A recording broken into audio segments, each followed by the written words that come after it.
एखाद्या आईवडिलासाठी जर सगळ्यात मोठं दुःख कोणतं असतं तर ते दुःख म्हणजे आपल्या मुलाच्या अंत्ययात्रेत सहभागी होणं. या ठिकाणी हे असं दुःख आहे की जगभरातल्या कुठल्याही यातना ते सहन करू शकतात, पण ही यातना ते कधीच सहन करू शकत नाहीत. पण दुर्दैव असं झालेलं आहे की आपली व्यवस्था म्हणा किंवा या ठिकाणी एकंदरीत बेरोजगारी म्हणा, त्याचे दरवेळेस आपण पाहतो कित्येक विद्यार्थी बळी जात आहेत. आता त्यामध्ये जर आपण एक नाव पाहायचं तर दत्ता पांढरे. हा दत्ता, जर दत्ताबद्दलची आपण पूर्ण माहिती पाहणारच आहोत. नेमकं काय कारण असू शकतात की या सगळ्या गोष्टीला, त्याविषयी पण आपल्याला बोलायचं आहे. आणि काय ही व्यवस्था आहे, काय या व्यवस्थेमुळं विद्यार्थ्यांवर परिणाम होत आहेत, आणि ते परिणाम जर आज आपण जाणले नाहीत आणि ते परिणाम जर विचारून तुम्ही येणाऱ्या विधानसभेला मतदान नाही केलं तर या ठिकाणी हजारो बळी असेच आपले जात राहणार आहेत. आणि म्हणून हा जो व्हिडिओ आहे, हा व्हिडिओ शेवटपर्यंत पहा. का तर यामध्ये आपण MPSCच्या विद्यार्थ्यांच्या व्यथा नेमक्या काय आहेत आणि या व्यथा मांडण्यासाठी किंवा या आपल्या प्रत्यक्षदर्शी म्हणजे दत्ताचा मित्र या ठिकाणी प्रल्हाद शेजूळ, प्रल्हादची नुकतीच ग्रामसेवक या पदावरती निवड झालेली आहे. दोघं लहानपणापासून एकत्र होते आणि आता हा मृत्यू आहे. आणि या मृत्यूनंतर आपण पाहिलं की यांचा जिवलग मित्र यांना सोडून गेला. आता या दत्ताबद्दलची आपण पहिल्यांदा व्यवस्थितरित्या नेमकी कोणती ह्याच्यामध्ये असा ताण तणाव होता की एखाद्या 28-29 वर्ष वयाच्या मुलाला हार्ट अटॅक यावा, एवढं मानसिक वैफल्य या ठिकाणी त्याला येतं, तर त्याचं नेमकं काय कारण आहे हे आपण जाणून घेऊयात. तर प्रल्हाद, एक मुद्दा की लहानपणापासून दत्ता आणि तुम्ही बरोबर आहात. आम्हाला फक्त एक गोष्ट की असं काय नेमकं दत्ताची कशी परिस्थिती, घरची परिस्थिती कशी होती किंवा दत्ताचं व्यक्तिमत्व कसं होतं, त्याबद्दल थोडंसं तुमच्याकडून आम्हाला माहिती पाहिजे. दत्ता हा एक म्हणजे सिन्सिअर विद्यार्थी होता. त्याला त्याचं काम म्हणजे अभ्यास आणि अभ्यासच होतं. अभ्यासाव्यतिरिक्त इतर गोष्टीमध्ये त्याचं म्हणजे लक्ष तो घालत नव्हता. सिरियस कॅन्डिडेट होता. त्यानं राज्यसेवा मेन्स वगैरे पण दिलेल्या होत्या, PSI मेन्स दिलेल्या होत्या आणि एक नाही, 2-2, 3-3 मेन्स दिलेल्या आहेत त्याने, म्हणजे प्रत्येक परीक्षेच्या. आणि आता असं झालं की त्याचा तलाठीचा रिझल्टही आला होता आणि तलाठीचा रिझल्ट आल्याच्या नंतर मग तो रिझल्ट रिवाईज झाला आणि तो त्या यादीतून वगळण्यात आला. तो वगळल्यानंतर रही त्यानं स्वतःला सांभाळलं. गावाकडं रिझल्ट आल्यानंतर जल्लोष वगैरे करण्याची परंपरा आमच्याकडं आहे. आमच्या गावात कुणाचाही रिझल्ट आला तरी सर्व गाव त्यात सहभागी होतं आणि सर्व जल्लोष करतात. तसाही त्याचा जल्लोष झाला. मग रिझल्ट रिवाईज झाल्यानंतर झालं असं की तो रिझल्ट म्हणजे तो लिस्टमधून बाहेर गेला. लिस्टमधून बाहेर गेल्याच्या नंतर मग त्याला डिप्रेशन येणं साहजिक आहे. पण तो इतका खंबीर होता की त्याला त्याचं काहीही वाटलं नाही. असं त्याच्या चेहऱ्यावरून कोणी म्हणजे तुम्ही आमच्या कोणत्याही मित्राला विचारलं तर असं वाटणार नाही की याला काही ताण असेल. पण माणसाचं इमेज दाखवण्याची वेगळी असते. आतमधून त्यानं टेन्शन कदाचित घेतलं असावं, त्याला त्याचं ताण तणाव जाणवला असावा, पण त्यानं ते कधी दुसऱ्याला दिसू दिलं नाही असं आम्हाला म्हणजे व्यक्तिगत आम्हाला असं वाटतं. परंतु नंतर त्याचा आता जरी तो रिझल्टमधून कटला असला तरी पुढेही त्याचा रिझल्ट नक्की येणार आहे. पण जो रिझल्ट येणार आहे तो रिझल्ट बघायला सर तो आता आपल्यात नाही आहे. म्हणजे इतकं, आणि रिझल्ट लावायला वेळ किती लागतोय.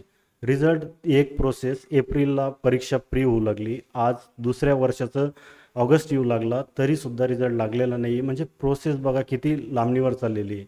ह्या प्रोसेसमुळेही कदाचित बरेच मुलांचं वय वाढून जातं. वय वाढल्यामुळं नंतर त्यांना डिप्रेशन येणं साहजिक आहे. नंतर आपला समाज असा आहे की आपल्या समाजामध्ये जर कधी वय वाढलं तर मुलांचे नंतर किती प्रॉब्लेम येतात, त्यांचे लग्न वगैरे ह्याही गोष्टी खूप गंभीर झालेल्या आहेत सध्या. आणि या प्रोसेसमुळं जर आणखी वेळ त्यांचा त्याच्यात खर्ची होत असेल तर अशा घटना दिवसेंदिवस वाढत जातील. एवढं मी सांगू शकतो. आणि दत्ताबद्दल जर सांगायचं झालं एक्झॅक्ट तर दत्ताची घरची परिस्थिती अशी आहे की त्यांच्याकडे जेमतेम 2-2.5 एकर जमीन आहे. आणि तुम्हाला तर माहिती आहे 2-2.5 एकरात काय होतं. त्यांचे 2 मुलं बाहेर शिकायला होते. एकाचं नाव होतं भगवान पांढरे, दुसऱ्याचं नाव तो सर्वात छोटा होता भगवान पांढरे, नंतर दुसऱ्या क्रमांकाचा म्हणजे त्याच्यापेक्षा मोठा दत्ता पांढरे, आणि सर्वात मोठा गोरख पांढरे असे 3 मुलं त्यांना होते. मोठा मुलगा जास्त शिकलेला नाही आहे. मग तो काम करायचा आणि या 2 मुलांना पैसे द्यायचा आणि ते पैसे त्या पैशातून हे 2 मुलं शिकायचे. आईची तब्येतही खराब असते. आईलाही कॅन्सर वगैरे झालेला आहे. म्हणजे एकंदरीत सर्वच परिस्थिती हलाखीची आहे. पूर्ण जिम्मेदारी त्याच्या मोठ्या भावाने घेतलेली होती. मग त्याचा मोठा भाऊ पुण्याला काम करतो सिक्युरिटीमध्ये आणि सिक्युरिटीमधून जे पैसे येतात वगैरे आणि जोड व्यवसाय म्हणून इतरही तो कामं करायला लागला. याच्यातून जे काय पैसे येतात ते या दोघांना पाठवायचं. या दोघांचं शिक्षण त्याच्यावर चालू होतं. जवळजवळ 10 वर्ष तरी दत्ताने या प्रोसेसमध्ये घातले असतील. किमान तो 15-16ला इथं आलेला आणि तिथून आज 24, म्हणजे नेमकं तो रिझल्टमध्ये आज रिझल्ट येईल आणि तो नसेल अशी परिस्थिती होणार आहे. तर ह्या पूर्ण प्रक्रियेला इतका वेळ का लागला? याच्यात लॉकडाऊन याला 2 वर्ष, त्यातही परीक्षा झाल्या नाही. परीक्षा सतत पोस्टपॉन आणि लॉकडाऊन असतानाची ती परिस्थिती आपण समजू शकतो. पण आजही परीक्षा 3 ते 4 वेळेस पोस्टपॉन झालेली आपल्याला बघायला मिळते. आणि हे सगळं हे सगळे विद्यार्थी आज फेस करू लागले. या व्यवस्थेनं आणखी काही बळी घेण्या अगोदर ही व्यवस्था जर सुधारली, याच्यात जर बदल झाले तर त्याच्यावर सरकारनं जरूर विचार करावा. मी दत्ताचा एक मित्र म्हणून माझ्या सरकारला किंवा व्यवस्थेला कळकळीची विनंती आहे, यावर लवकरात लवकर तोडगा काढणं खूप गरजेचं आहे. नाहीतर ही व्यवस्था आणखी खूप जणांचे असेच बळी घेत राहील. त्याच्यासाठी मी आवर्जून तुमच्याकडे आलो. मला तुम्ही बोलवलं तर माझं ते सांगणं म्हणजे माझ्या वतीनं मला हे सजेशन आहे की सरकारने या गोष्टी ऐकणं खूप गरजेचं आहे. दुसरी गोष्ट, आता ही परिस्थिती सांगत असताना हे जे 3 मुलं होते यांच्यातला जो छोटा मुलगा होता भगवान पांढरे, हाही खूप ब्रिलियंट होता. त्याची बुद्धिमत्ता ही असाधारण दर्जाची होती. तुम्ही आमच्या पूर्ण ग्रुपला किंवा आमच्या गावात जाऊन तुम्ही कोणाचीही बाईट घेतली, कोणाला जरी विचारलं तर तेही तुम्हाला सांगतील की भगवान कसा होता आणि दत्ता कसा होता.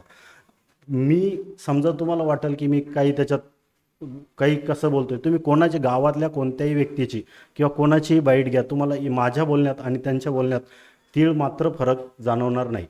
पहिली गोष्ट, तो सारथीमार्फत UPSC साठी दिल्ली कोचिंगला गेला होता. भगवान पांढरे छोटा मुलगा, छोटा भाऊ. पण दिल्लीतलं प्रदूषणाची समस्या आणि गावाकडले मुलं शुद्ध हवेची त्यांना असलेली सवय आणि तिथं गेल्यानंतर तिथली खराब हवा, त्यामुळं तो आजारी पडला.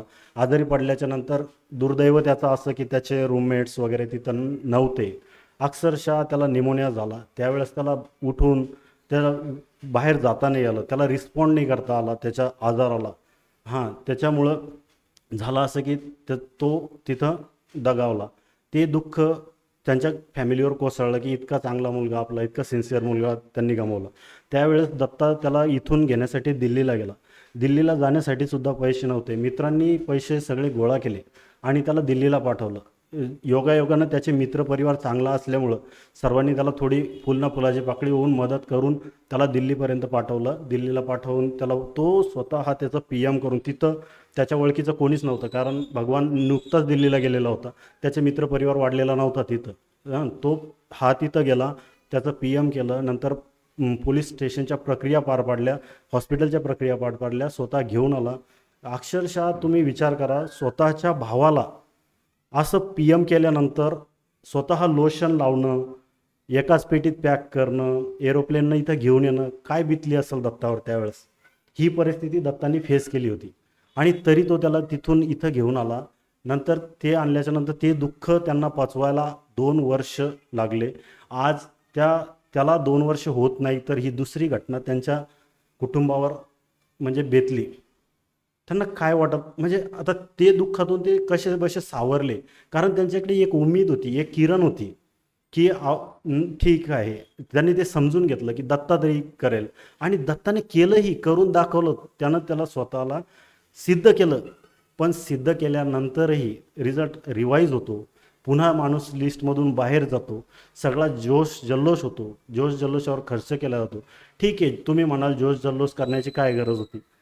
इतक्या 10 वर्षाच्या मेहनतीला कुठंतरी फळ आलं तर व्यक्ती जल्लोष करणार नाही तर काय करेल? थोडा तरी जल्लोष करेलच ना. त्याने तो केला, पण नंतर रिझल्ट गेल्यानंतर त्याला किती दुःख झालं असं.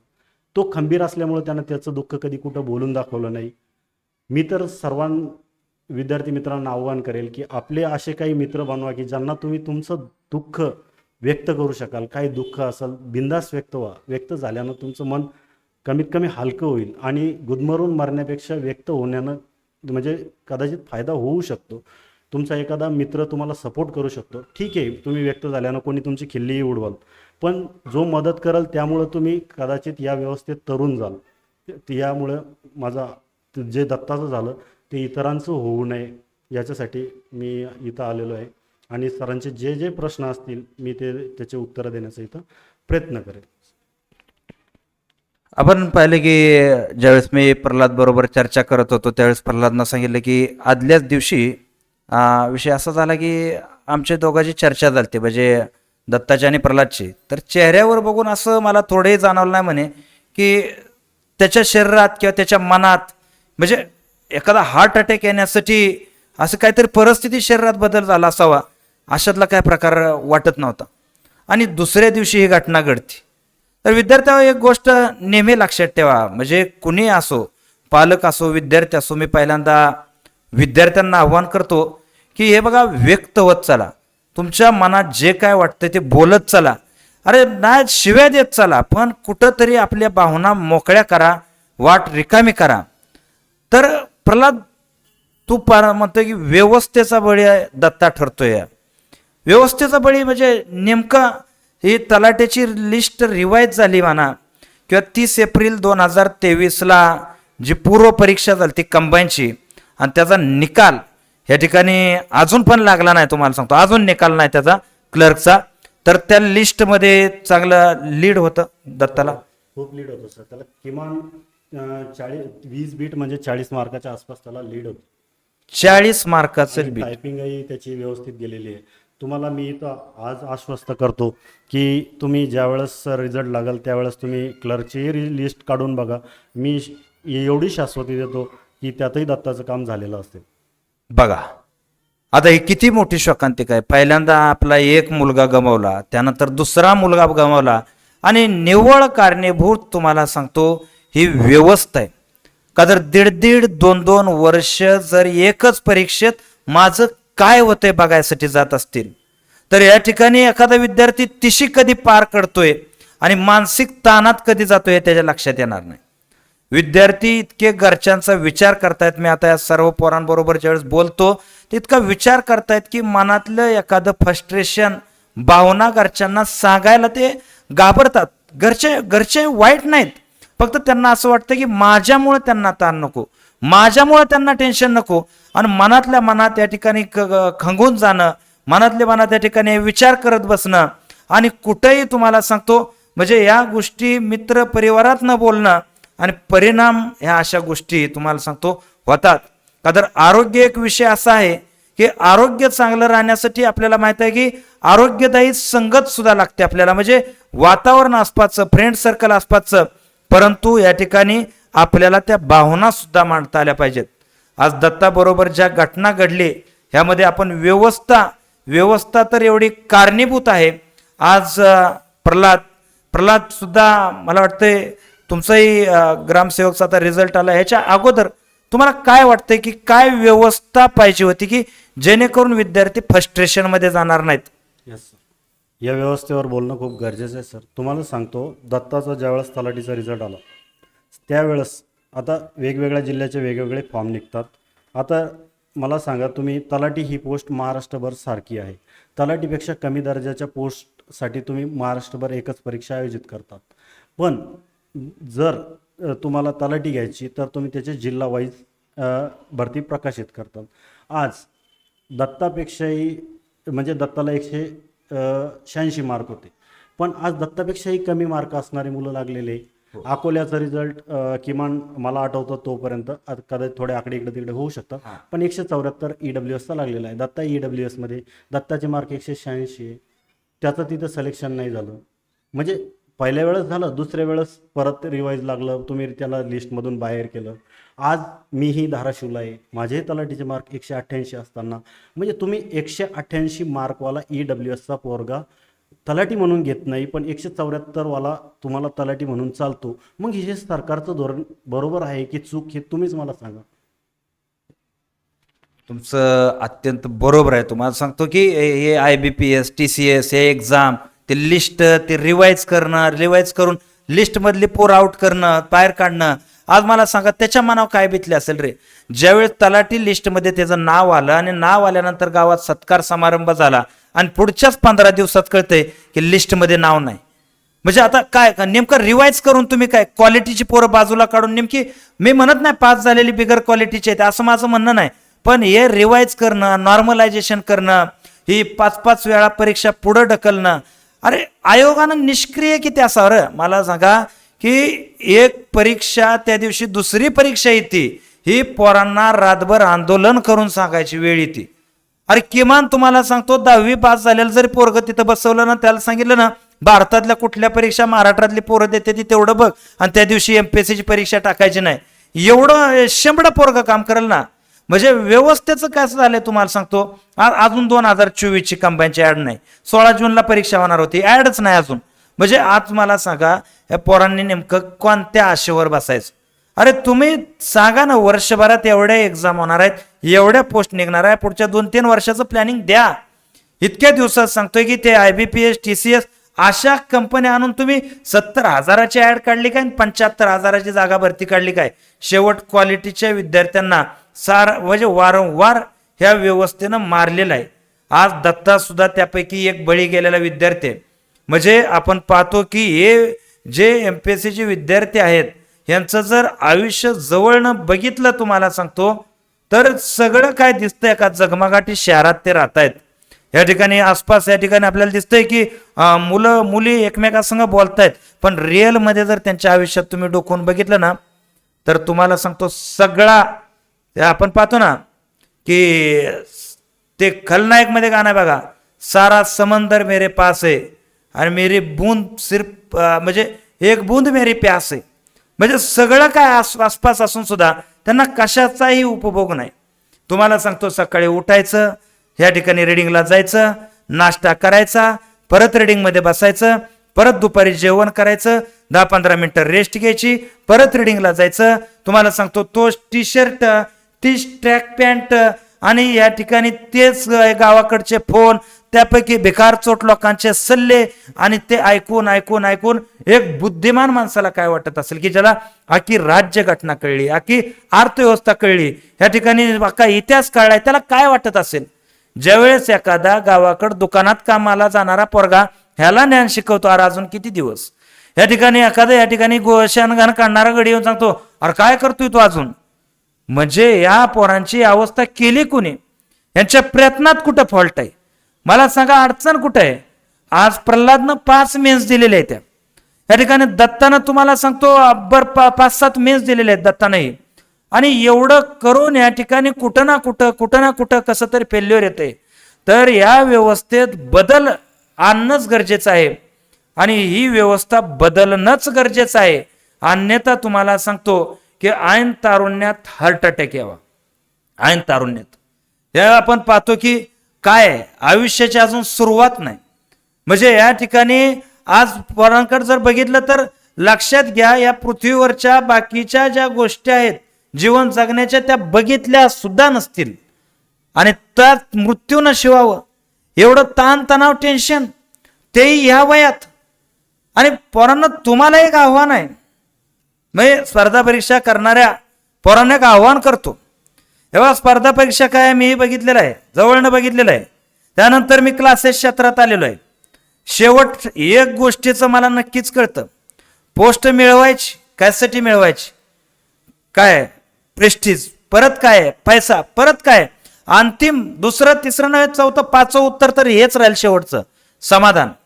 शेवटचं उत्तर तुमचं समाधानच राहणार आहे. त्यामुळं समाधानी आयुष्यानं जगायचं बंद नका करू. या ठिकाणी हसून खेळून आयुष्य जगा, व्यक्त व्हा, मनातल्या भावना सांगत चला, आरोग्याकडे लक्ष द्या, थोडा व्यायाम वगैरे या ठिकाणी ठेवा, घरच्यांबरोबर कम्युनिकेशन ठेवा. आणि घरच्यांनाही माझं आव्हान आहे की तुमची पोरं इथं पाठवलेली संस्कारी पोरं आहेत. आज मी या प्लॅटफॉर्मवरनं सांगतो पोरं संस्कारीच आहेत. या ठिकाणी ते इथं काय करतात ना ते या ठिकाणी तुम्हाला नाहीत सांगू शकत. रुची गोष्ट इथं काय घडते ती ते बोलणार सुद्धा नाहीत, का तर त्यांना माहित आहे की आपण या ठिकाणी आपल्यावरचा विश्वास, दुःख व्यक्त करणं म्हणजे आपल्यावरचा विश्वास कमी झाला काय हे समोरच्याला वाटायला लागते. आणि म्हणून ते बोलत नाही का, तर आपलाच आपल्यावरचा विश्वास कमी झाल्यावर तुम्ही तरी कसा विश्वास ठेवणार. परंतु घरच्यांना माझं एक नम्र विनंती आहे की बघा, एखादं झाड लावलं ना, त्याला जर तुम्ही रोज उपटून बघितलं ना त्याची मूळ किती वाढले, ते झाड वाढत नसतं. त्याला वाढीसाठी काय वेळ द्या, काळ द्या. या ठिकाणी त्याला आश्वासन द्या, हे चल काहीच होऊ दे, काहीच नाही होते तुझ्याकडून, मला तरी कुठं पोस्ट आहे, आपण आहे अर्धी भाकरी खाऊयात. आणि काय नाही पोराव, काय नसतं. हे बघा, या जगामध्ये ना एवढा ताण घेऊन पोस्ट काढली, असं काय का बाबा PSI होणारे सगळेच परत आयुष्यभर सुखेत, असं काय का डेप्युटी कलेक्टर होणारे सगळे सुखेत नाहीत ना. मग थोडंसं कुठंतरी तुम्ही लक्ष द्या. आणि त्यानंतर मला प्रल्हादला शेवटचा एक प्रश्न विचारायचा आहे. आणि शेवटचा प्रश्न प्रल्हाद असा आहे माझा की सरकारला येणाऱ्या विधानसभेमध्ये सामोरं जायचंय, तर एक विद्यार्थ्याची काय भावना आहे, व्यवस्थेकडून काय अपेक्षित आहे, तेवढं 2 मिनिटांमध्ये सांगावं. विद्यार्थ्यांच्या ज्या अपेक्षा आहे हे मांडणारे जे आपले जनप्रतिनिधी आहेत ते अगदी बोटावर मोजण्या इतके आहेत. तेही त्यांच्याकडं समस्या घेऊन गेल्याच्या नंतर त्याला बराच वेळ लागतो हे आपण जाणून आहोत. त्यासाठी आपल्याला आपली साधी समस्या, जी की आपल्याला आत्ता नुकतीच आपण बघितली, की आपल्याला एक साधी परीक्षा जरी समजा एका दिवशी 2 परीक्षा आल्यामुळं काही मुलं परीक्षा देऊ शकत नव्हते, काही देऊ शकत होते, तर त्या परीक्षा फक्त एक्सटेंड करण्यासाठी इतकं मोठं आंदोलन करावं लागतं. जर परीक्षेचं, जर ह्या बेरोजगारीचं जर गांभीर्य घेतलं सरकारनं, ते सरकारचं बेरोजगारीवर कोण बोलतंय, मला एक असा लीडर दाखवून द्या तुम्ही की जो बेरोजगारीवर बोलतोय, युवकांच्या मुद्द्यावर बोलतोय आणि आपण गर्वानं सांगतो आमचा देश युवकांचा देश. मी युवकांबद्दल बोलतोय कोण? पण जर हा देश युवकांचा आहे, जर हा देश शेतकऱ्यांचा आहे, शेतकऱ्यांवर तर तुम्हाला माहिती आहे फक्त राजकारण केलं जातं.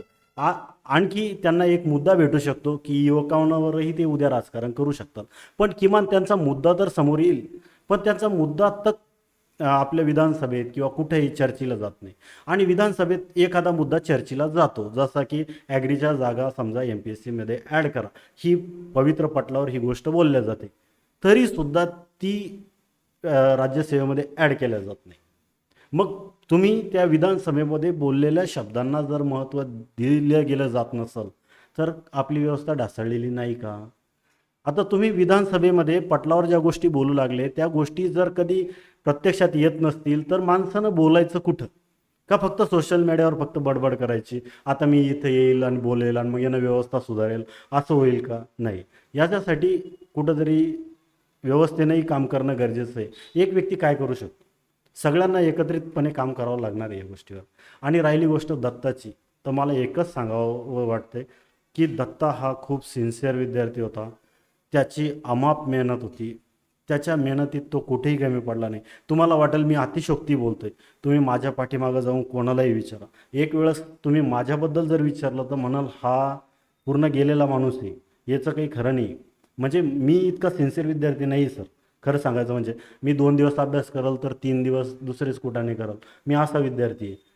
पण दत्ता असा विद्यार्थी अजिबात नव्हता. त्याच्याबद्दल कोणाच्याही तोंडून तुम्हाला वाईट शब्द बघायला मिळणार नाही. मला ही गोष्ट सांगायलाही इथं लाज वाटत नाही. म्हणजे जे खरं आहे ते खरं आहे समजा. पण इतक्या सिन्सिअर मुलाचा जर ही व्यवस्था बळी घेऊ शकते, मला असं नाही म्हणायचं की पूर्णपणे दोष सिस्टमचा आहे. जी विद्यार्थी मित्रांची रुटीन आहे MPSCतली, ती रुटीनही कुठंतरी याला कारणीभूत आहे. म्हणजे तुम्ही सकाळी 7 पासून तर रात्री 11 पर्यंत एकाच जागेवर अक्षरशः बसून आहात. तर ही गोष्ट तुम्ही याच्यामध्ये समजा कुठंतरी तुमचे ब्रेक्स असणं गरजेचं आहे, कुठंतरी तुम्ही व्यायामला जाणं गरजेचं आहे आणि शरीर सदृढ ठेवण्यासाठी हे कार्य करणं गरजेचं आहे. आता बऱ्याच जणांचा गैरसमज म्हणावू शकतो आपण त्याला, की लस दिल्यामुळेही बऱ्याच जणांचं हार्ट अटॅक किंवा स्ट्रोकचं प्रमाण वाढलेलं आहे. आता हे कितपत सत्य आहे कितपत सत्य नाही याची काही मी पुष्टी केलेली नाही, पण तरीही बऱ्याच जणांचा असं जर समज पसरलेला असेल तर हेही बघणं गरजेचं आहे की जर याच्यामुळे झालं आहे तर पुढं असं होऊ नये यासाठी काहीतरी पावलं उचलणं, विविध रिसर्च अँड डेव्हलपमेंटच्या संस्थांनी पावलं उचलून याच्यावर काम करणं खूप जास्त गरजेचं आहे. जर असं होत असेल तर. दुसरी, आज त्या फॅमिलीने 2 मुलं गमावली. त्याच्या आईला आज कॅन्सर आहे. इतकी सगळी बिकट परिस्थिती गावात, म्हणजे अक्षरशः आम्ही ज्यावेळेस त्याचा अंत्यविधीसाठी तिथं होतो त्यावेळेस अक्षरशः त्याच्या 2 मित्राला चक्कर आली, त्यांना ॲडमिट करावं त्याच्या मित्राला ॲडमिट करावं लागलं. विचार करा त्या व्यक्तीचे संबंध त्या मित्रांसोबत कसे असतील.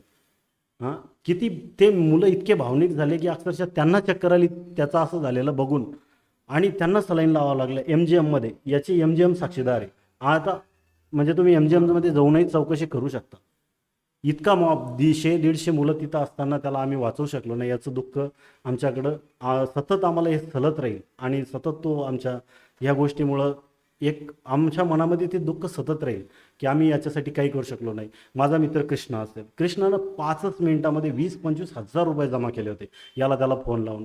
एक मित्र तर म्हणला, जसं की आमचा चेतन राठोड मित्र आहे, तो म्हणला किती पैसे लागेल तितके लागू द्या, मी आहे पैसे द्यायला. इतकं सगळं असतानाही आम्ही त्याला वाचवू शकलो नाही. याचं दुःख आम्हाला सतत जाणवत राहील. पण माझं फक्त इथं तुम्हाला एक आव्हान असेल की त्यांची फॅमिलीवर आज जी परिस्थिती आहे, जी तुम्ही प्रत्यक्ष डोळ्यानं जाऊनही बघू शकता, खूप म्हणजे खूप कठीण परिस्थिती त्यांच्यावर बेतलेली आहे. आज जो मोठा मुलगा आहे त्यालाही रक्तपातळच्या गोळ्या चालू आहे, म्हणजे आज तोही त्याच गोळ्या खातोय. आज जी म्हणजे एक लगट तिघांवर सेम परिस्थिती आहे.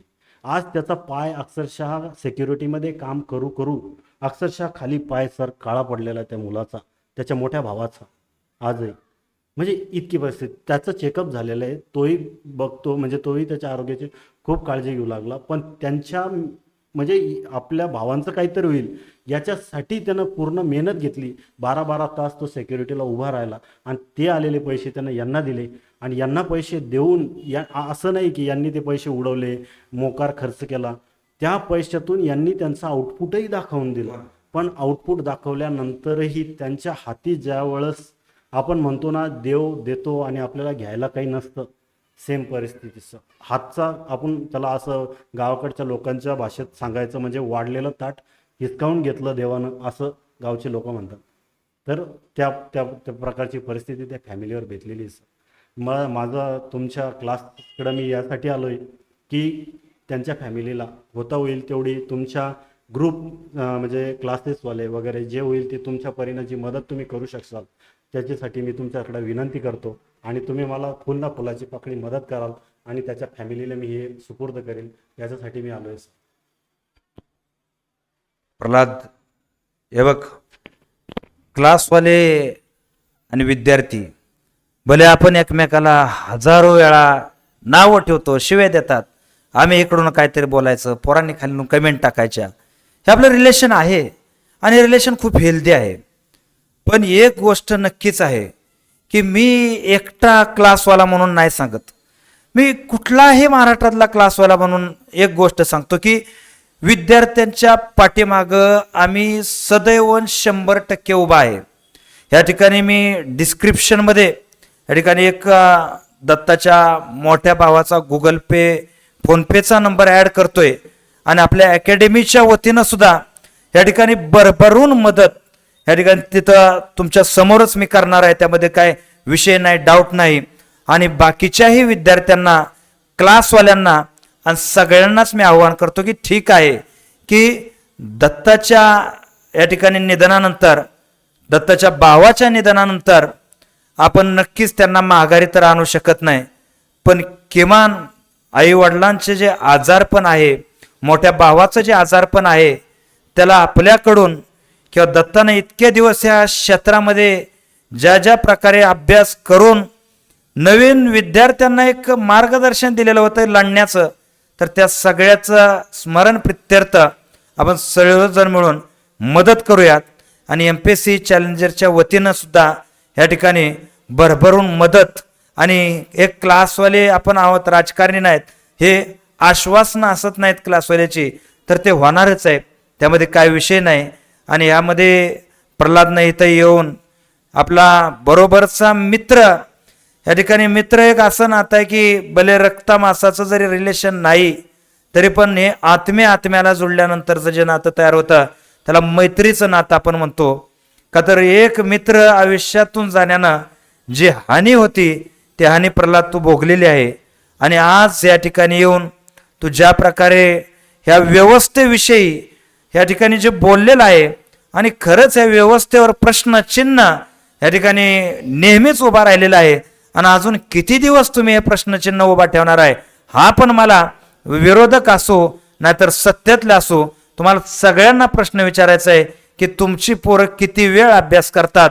तुमची डाबरी पोरं सुद्धा उद्या राजकारणातच येतात आणि आम्हाला आयुष्यभर तुम्ही मारा. अभ्यास करण्यात, शेती करण्यात, काबाड कष्ट करण्यात, म्हणजे आम्हाला पुढं जायची एकच संधी आयुष्यात, ते म्हणजे स्पर्धा परीक्षा का नाही तर काय आहे. पोरं लोक म्हणतात का उतरायचं इकडं, मग कुठं जाऊ कुठं आम्ही राजकारणात जाऊ शकत नाही का, तर तिथं आधीच तुम्ही बुडं टेकून बसलाय. व्यवसाय बिझनेस करू शकत नाही, आम्हाला 10 रुपये कुठली बँक लोन देऊ शकत नाही. या ठिकाणी आम्ही मोठ्या IIT मेडिकल साईडला जाऊ शकत नाही का, तर 11-12वी पासून आमच्याकडे ते वातावरण नाही. मग आम्ही जायचं कुठं, आम्ही बरं शिकायचं नाही का, मग शिकल्यानंतर आम्हाला कुठं तरी नोकरी पाहिजे. आणि कुठल्या प्रायव्हेट सेक्टरमध्ये तुम्ही make in India, startup India काय आणलं आमच्यासाठी, काहीच नाही. एकमेव व्यवस्था आहे, त्यात तरी मुतू नका किंमत कमी, तिथं तरी नीट राहा. बस एवढंच आव्हान आहे.